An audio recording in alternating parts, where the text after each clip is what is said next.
Three conflicting cosmological models, a tale of retcons, new worlds, bad blood, and bad business. Today we are definitely guilty of metagaming, so grab your astral compass. We're sailing the astral seas of the multiverse.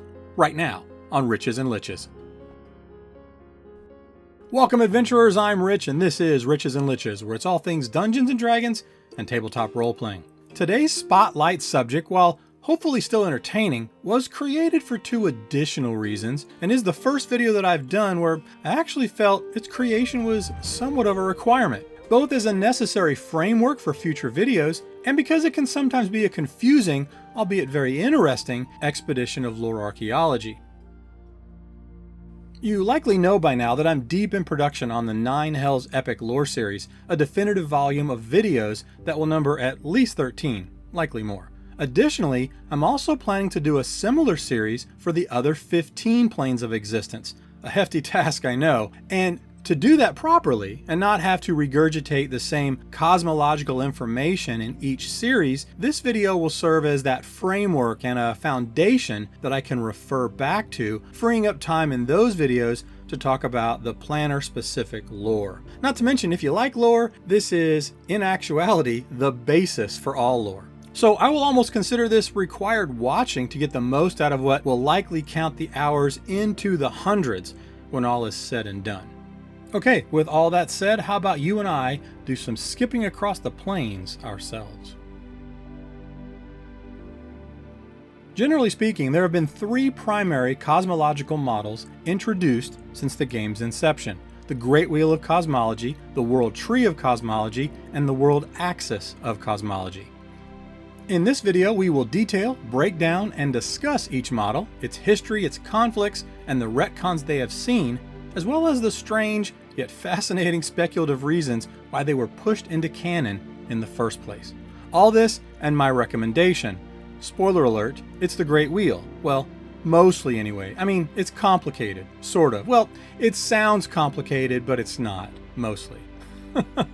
And that is something I will just need to explain further, so I hope you'll stick around. But in all seriousness, while I think most players either A, agree that the Great Wheel is the canon, or B, don't much think about it, if you're a player who loves lore, or a DM or world builder who loves lore and likes to create, then this video should be very interesting.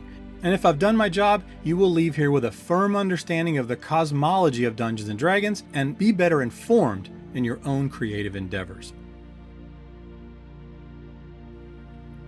The OG of these models is the Great Wheel of Cosmology, officially codified in the second edition, certainly present in the first, and unchallenged for over 2 decades.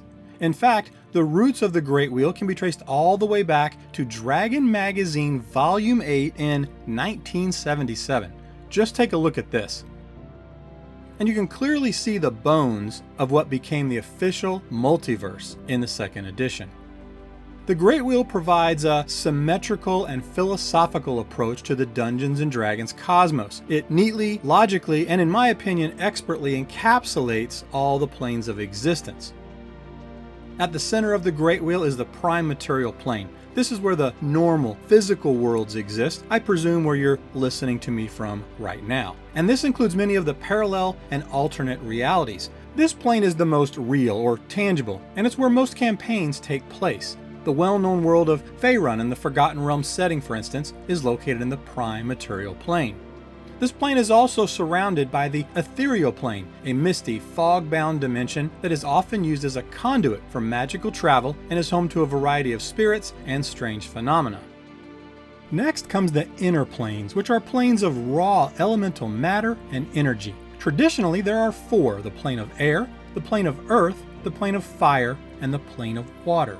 These planes intersect at various points in order to create the border elemental planes. These include the plane of ice, which is made of air and water, the plane of magma, made from fire and earth, the plane of ooze, from earth and water, and the plane of smoke, consisting of fire and air. At the intersection of this elemental chaos is the positive energy plane, a source of pure life energy, and the negative energy plane, a source of death and undeath. Besides just the structure and layout of the Great Wheel, as we look at the 16 outer planes, this model relies heavily on the alignment of each individual plane as the key factor that has shaped everything from its nature, its terrain, its inhabitants, rulers, and even its very purpose. In short, the outer planes are where alignment and belief take physical form. And it is here in these 16 planes, each associated with some combination of morality and alignment, where we will spend countless hours in future videos, and the very reason that I wanted to create and share this video in the first place. In between these outer planes lies the Outlands, a neutral plane that serves as a hub to the outer planes. It is here that, with the addition of the incredible planescape setting in 1994, that the Great Wheel model became further fleshed out by adding the town of Sigil. Yeah, I caught some flack for mispronouncing the city of doors like a true Burke in the 5 Things video. My humblest of apologies. But as a funny side note and a bit of a rabbit hole as I am wont to do, after a few of your comments, I went back and looked at my old Planescape books, most of which I read cover to cover, or at least I thought I did 20 years ago, but unfortunately I didn't hear the words much because I was reading. And lo and behold, on page 4, that's right, page 4 of the Planescape campaign book, Sigil and Beyond, are the following words. We can excuse the fact that you slaughtered 2 Yugoloths before you realized where you were, outsider, but you pronounced the name of our fair city Sigil, not Sigil, and there can be no excuse for that. All I can say is my ridicule, well deserved. I am humbled. I also found some backstory that this pronunciation was an actual in-joke about a team member on the Planescape team who always pronounced it incorrectly, thus actually creating this piece of lore, which I find absolutely fascinating. But dear watcher and commenters, I have learned my lesson. Sigil resides at the top of the physics-bending spire and now serves as the major crossroads hub in the multiverse. A well-thought-out and welcome addition, further solidifying this model in the eyes of many, myself included. For completeness, and because it was impacted by other models, I do want to mention the astral plane, which serves as the space that separates the inner and outer planes and acts like a conduit through which the souls of the dead can travel to their destined afterlife.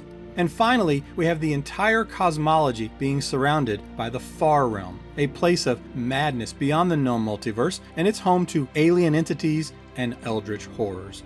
It should also be noted that with the 5e update, other realities exist outside or between these established planes. Those most notably include the Shadowfell and the Feywild, both now canon as dark and unrestrained magic echoes of the material plane. The first potential usurper to the original model of the cosmos came with the initial release of the 3rd edition Forgotten Realms campaign setting in 2001, where the World Tree of Cosmology was introduced and represented a significant departure from the traditional Great Wheel cosmology. It's important to note here that the Forgotten Realms as a content world began to be introduced to the game as early as 1985 with the release of the Bloodstone Wars. And the world setting as a property was purchased from Ed Greenwood on or about 1986 by TSR. But we're narrowing today's discussion to that of the World Tree model and its introduction as potential canon in the Dungeons & Dragons game universe, and for that we look at its launch in the 2001 Forgotten Realms boxed set. As an additional quick side note, for those that are wondering, yes, I will most certainly be doing a full series on the Forgotten Realms. I just need to clone about a half dozen or more of me to get it done as fast as I would like. A dozen of me? That's a scary thought, but one of the clones could certainly do my day job. Not a bad idea, but I digress. To understand why the World Tree was introduced, very inconsistently I might add, we have to briefly mention, but certainly not dwell, into the unsavory and immersion-breaking realities of the business of Dungeons & Dragons. In short, prior to the 3rd edition, 2 of the more prominent campaign settings in the early editions of Dungeons & Dragons were Greyhawk and Dragonlance, creations by Gary Gygax and Laura and Tracy Hickman respectively. And TSR, the company behind D&D until 1997, had business-related issues and ultimately bad blood with all of them, which is pretty well documented elsewhere, so we need not waste any time discussing that here. But the educated speculation from that is that in an effort to create an alternative core world, one not beholden to those creators and outside some of the more esoteric worlds like Ravenloft, TSR purchased Ed Greenwood's homebrew Forgotten Realms setting for $5,000, in fact. Not a bad deal. TSR was then later sold to Wizards of the Coast in 1997 and then became purchased themselves by Hasbro in 1999. A few years after that, 2001, in an attempt to further distance themselves from the core cosmology of the entire game, as well as of the founder who created it, Hasbro and Wizards, as the corporate entity that they now were, attempted to replace the Great Wheel of Cosmology with the World Tree in their newly purchased Forgotten Realms setting. Whereas the Great Wheel of Cosmology is often viewed as a model that deals with moral and ethical alignments, the World Tree of Cosmology, on the other hand, was designed to be more practical and nature-oriented, focusing on tangible locations and the relationships between them. I'll let you be the judge at the level of success that it may or may not have achieved, but let's point out a few key differences of note. First, plane arrangement. In the Great Wheel of Cosmology, planes are arranged in concentric circles around the prime material plane. The World Tree model, however, presents a more hierarchical arrangement where planes are connected like leaves or branches on a cosmic tree. The Great Wheel also features a greater number of planes, including the 16 outer planes. I can only surmise here, because they have done this not once but twice, that Wizards felt this was too complicated for us. So the World Tree reduces this number to 9 planes directly connected to the prime material plane.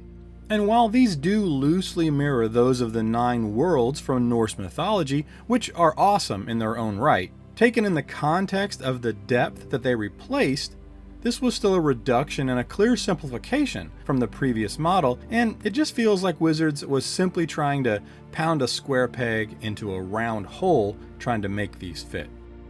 Additionally, the outer planes of the World Tree are inherently not tied to alignment.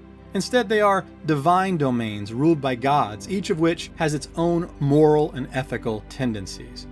And Sigil and the Outlands, one of the great additions to the cosmology, were completely absent in the World Tree model. This also goes for the Far Realm, gone. And the Astral Plane, gone sort of. It was replaced with Yggdrasil acting as a conduit between the planes.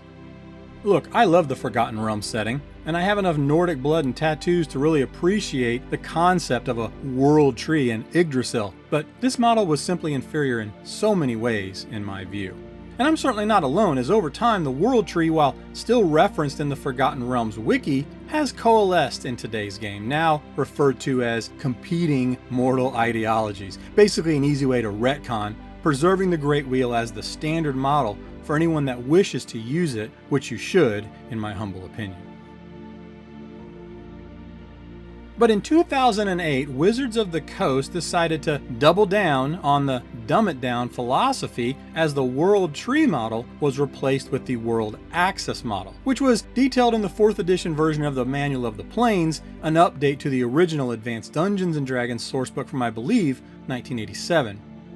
The World Axis model attempts very hard to simplify the cosmos even further, choosing to focus on a few key planes and the 2 bright spots that were actually carried over to 5e, the aforementioned Feywild and Shadowfell. So don't say I don't ever say nice things about 4e, sometimes.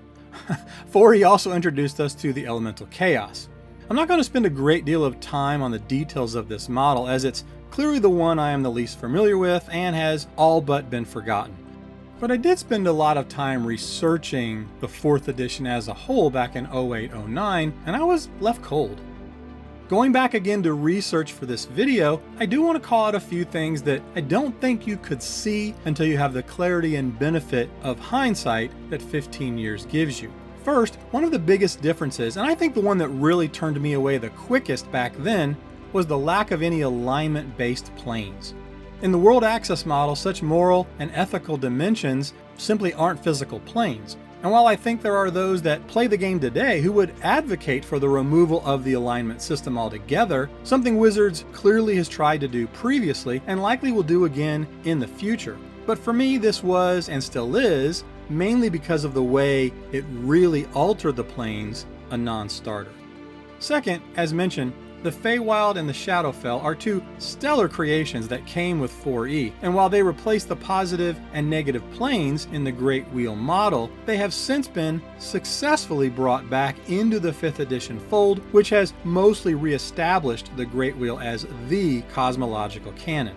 And finally, and I definitely missed this some 15 years ago, the World Access model, at least in part, did attempt to bring things back to the Great Wheel, something I never gave it credit for, and while that was certainly a positive move in the right direction, unfortunately the bad decisioning continued when they watered everything down. So while the World Access cosmology of 4E did end up being more familiar to those that had preferred the Great Wheel cosmology over the World Tree cosmology, nothing was improved, and it was so simplistic as to be shallow. And because of that, it became generally and across the board just an inferior and limiting model across every facet. I guess in terms of overall structure, I could see how this model might be more accessible to newer players in helping them grasp the concept, something that really plagued nearly every part of the 4E system. But at what cost? While I personally completely agree that the basic core concepts of how we play the game should be very easy. Very, very easy, in fact. I want nothing more than to broaden the appeal of the game and thus continually increase the player base for the good of the game and great for Hasbro's bottom line. But there's also something to be said for depth and the need to acquire experience and knowledge of the more advanced aspects of the game and doing so over time. That was lost in the 4th edition.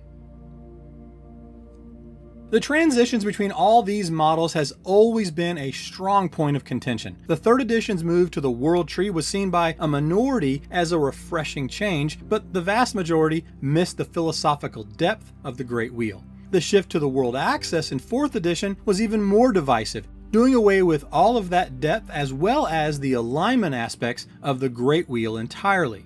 But all is well that ends well, and with the release of the 5th edition, we saw a concerted effort to unwind the conflicts and treat and bandage those self-inflicted wounds through a solid and mostly successful attempt to reconcile these very differences, thus returning us to the Great Wheel of Cosmology and incorporating the few good elements of the World Access, such as the Feywild and the Shadowfell.